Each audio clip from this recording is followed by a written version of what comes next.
Olá, monstronauta! Vamos ver quais foram as revelações que ocorreram, como o título dizem, Master of Universe Revelations, que veio para o Brasil como Mestres do Universo Salvando Eternia. Eu sou o Luiz, bem-vindos a Monstros e Aventuras, e o que foi revelado, seja de He-Man, seja do universo de Eternia, em He-Man Revelations. Então, a primeira revelação é o conteúdo do castelo de Grayskull. Inclusive, nós vemos que aquela aparência de fora não é real, na verdade uma ilusão para assustar as pessoas de um lado e ao mesmo tempo para homenagear em parte o antigo Grayskull, né, que era o rei, que foi o primeiro usuário da espada mágica, que depois já vamos adiantar um pouquinho mais pra frente os detalhes disso. E o que acontece? Lá dentro temos um cofre no qual está meio que o coração da magia de Eternia e meio que do universo, no sentido que temos toda a magia que percorre o cosmos, né? E meio que aquilo é o ponto central por onde toda a magia flui, né? Então, o que ocorre é que nesse cofre ela está protegida justamente para ninguém se apoderar de controlar toda a magia do cosmos, sendo que a única forma de acessá-lo é justamente através da espada do He-Man, porque ela é criada como se fosse uma antena cósmica de toda essa energia. O que já vai justamente para a segunda revelação, como foi criada a espada mágica. Aqui temos inclusive várias sub-revelações, no qual temos o reino de Preternia, né? Que é uma espécie de paraíso, Valhalla, mundo espiritual meio que luminoso do universo de Eternia, né? E temos Subternia, que funciona justamente como um mundo subterrâneo, o mundo dos mortos das trevas, que existe lá dentro, né? E uma lâmina foi forjada no céu, outra nas trevas, e as duas foram fundidas com o uso do poder da magia de Trolla, que para quem não lembra, essa vai, inclusive vamos detalhar na terceira revelação, é o planeta natal do Gorpo. Mais precisamente, como é mostrado no seriado, a nossa terceira revelação é que o Gorpo, mais precisamente a espécie dele, ela é toda feita de magia e é uma espécie unicamente de magos. Então imagine um planeta com uma civilização de seres feitos de pura magia, compostas por magos, cuja a elite mágica toda se reúne para forjar a espada do poder. Então, a gente vê já essa coisa brutal, né, mostrando finalmente essa correlação de como, por que havia essa correlação entre os dois universos, entre os dois mundos, por que havia um portais que permitiam a passagem entre um planeta e o outro, né?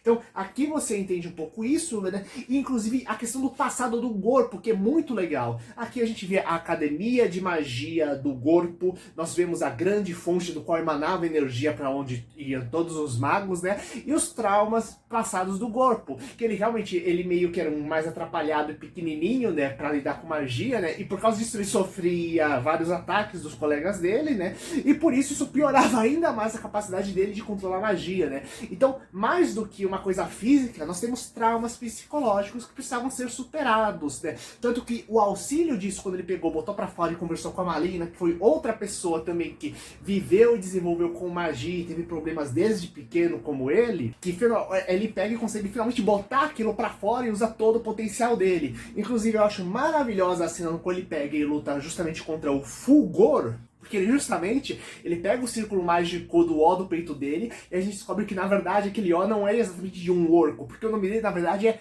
Oráculo, o que é uma referência inclusive ao fato de que no seriado de 2002, que foi um remake do He-Man, o Gorpo ele era o antigo Oráculo de Eternia. Então, retornando aqui, né, então ele batizado com o nome de Oráculo, que seria um grande nome associado à magia, já que estamos falando daquele que pode ver o futuro, e é fantástico quando ele consegue projetar aqueles Os para poder pegar e prender justamente o Fulgor. É como se ele finalmente pegasse a parte interna dele, o nome dele, materializando o nome de poder dele para finalmente pegar e prender com brilhões justamente o Senhor do Mundo das Trevas.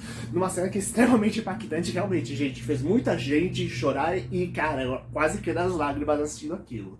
E assim, nós vamos para a quarta revelação. Afinal, estamos falando de falamos da Maligna. E outra coisa que a gente vê é realmente as motivações e personalidade de cada um dos aliados do esqueleto e porque eles realmente estavam juntos dele. Lembrando que se você está gostando do vídeo, aproveita e dá um like aqui embaixo, galera. Sendo que a gente vê que a Maligna realmente ela era apaixonada pelo esqueleto e sempre ficava meio cada vez mais traumatizada por ele não exatamente corresponder esse amor.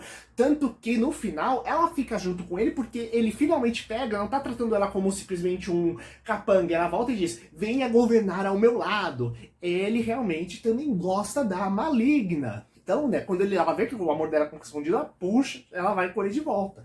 Natural.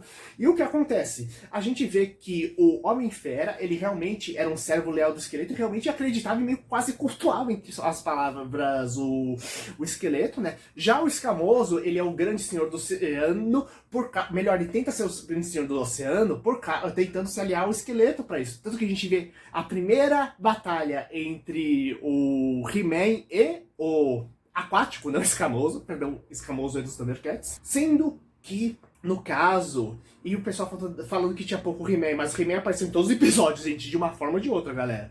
Então, a gente tem essa revelação, e, inclusive, quando o esqueleto deixa de apoiar ele, ele continua querendo ser o Senhor dos Oceanos, e quando a gente vê todo ele arrebentado, mostra as batalhas após batalhas que ele tem no fundo do mar para conseguir pegar e tentar se firmar, já que ele não tem mais o apoio do esqueleto para lutar contra as outras civilizações aquáticas. Sendo que ainda a gente tem o Triclops, o Multigatas, que na verdade ficou como Largatossauro aqui, e o Mandíbula. E o que acontece? O Triclops e o Mandíbula, que inclusive eu tenho um bonequinho aqui, eu adoro os meus bonequinhos dele, eles acabam se aliando, né? Sendo que os dois ciborgues, quando pegam e querem realmente dominar a Eternia, querem ser os cargos, estão lá realmente pela busca pelo poder, quando vem que o esqueleto foi embora e acabou a magia, partem para a próxima, que é tecnologia. Afinal, eles são robôs, né?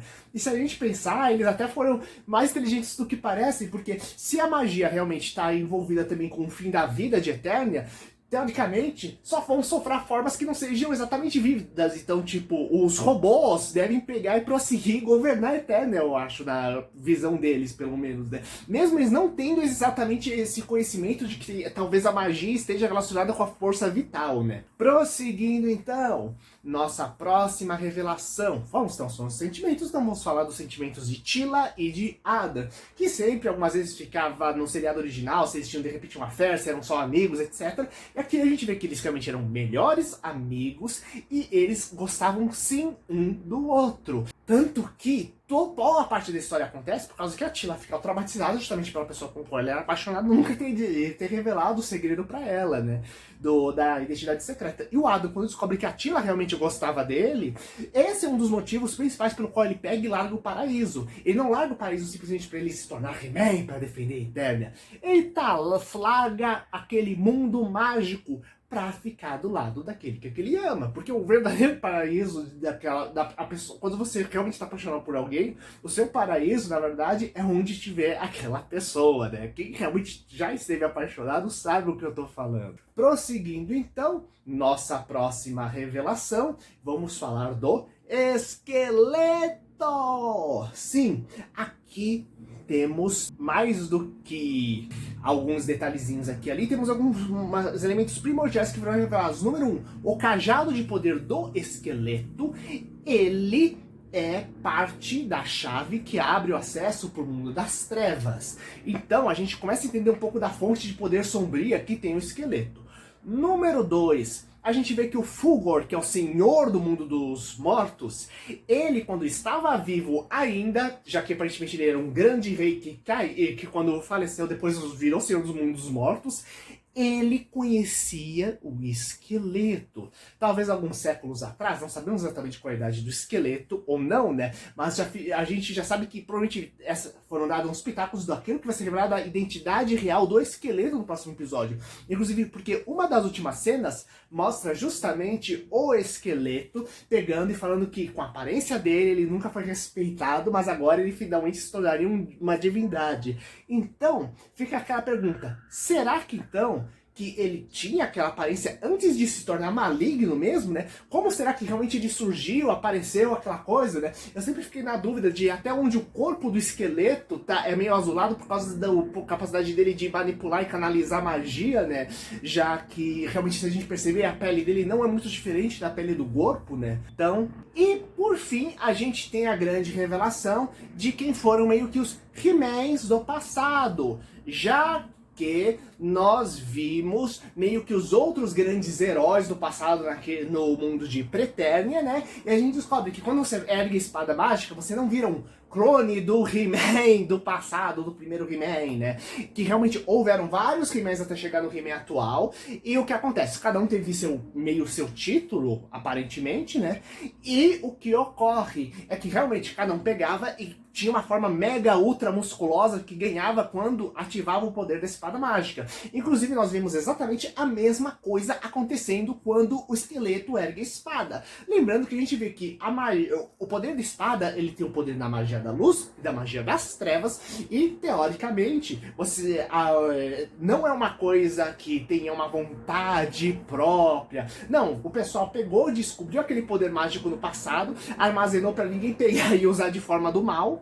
E o que ocorre é que quem tiver eles nas mãos pode usar à vontade. Não existe meio que aquela coisa Mjolnir, né? Quem erguer esse martelo, somente as pessoas dignas, uma coisa meio Excalibur. Não, quem pegar a espada vai saber usar o poder dela. Sendo que no caso do esqueleto temos a questão mágica que ele sabe usar magia. Então podemos pensar até onde ele adquiriu justamente o formato Skelegod, porque ele sabe lidar com aquela energia mágica muito melhor do que o Adam, já que ele anos, talvez até mesmo séculos, sabe trabalhar com magia, especialmente o poder das trevas, que como vimos está ligado diretamente à espada. E ele já sabe como dominar em parte esse poder, porque inclusive é um poder que em parte já está no cajado dele, esse poder das trevas do mundo dos mortos.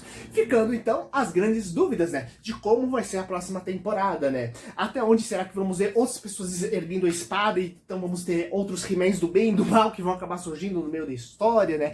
Como será que vai ser ressuscitado o Principiado, né? Será que eles vão acabar dando aquele cálice pra ele pegar e virar um ciborgue, fazendo uma aliança pra conseguir pegar com o Triclope, pra conseguir pegar, meio que ressuscitar o Adam e conseguir que ele recupere a espada do poder, né? Inclusive a gente já viu uma espécie de He-Man robótico que era bem poderoso no primeiro episódio, né? Então essa ideia de termos um outro He-Man ciborgue, dessa vez do Adam, meio estilo, lembrando até um pouco talvez o Super Cyborg dos quadrinhos, né? Talvez a ideia não seja tão louca, além do fato de que temos vários recursos diferentes que dá para ressuscitar os personagens, né? Então a gente fica meio na dúvida o que será que vai acontecer, como serão desenvolvidos os próximos personagens. Inclusive, temos uma centena de personagens diferentes, tanto de heróis quanto de vilões, que já apareceram, tivemos destaques significativos nos antigos seriados do He-Man e que ainda não apareceram nessa história.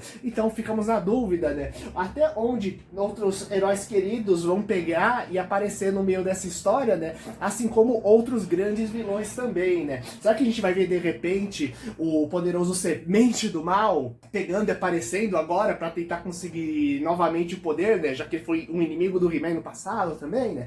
Então, galera, coloque suas teorias aqui embaixo, compartilhem com seus amigos e até a próxima aventura, galera!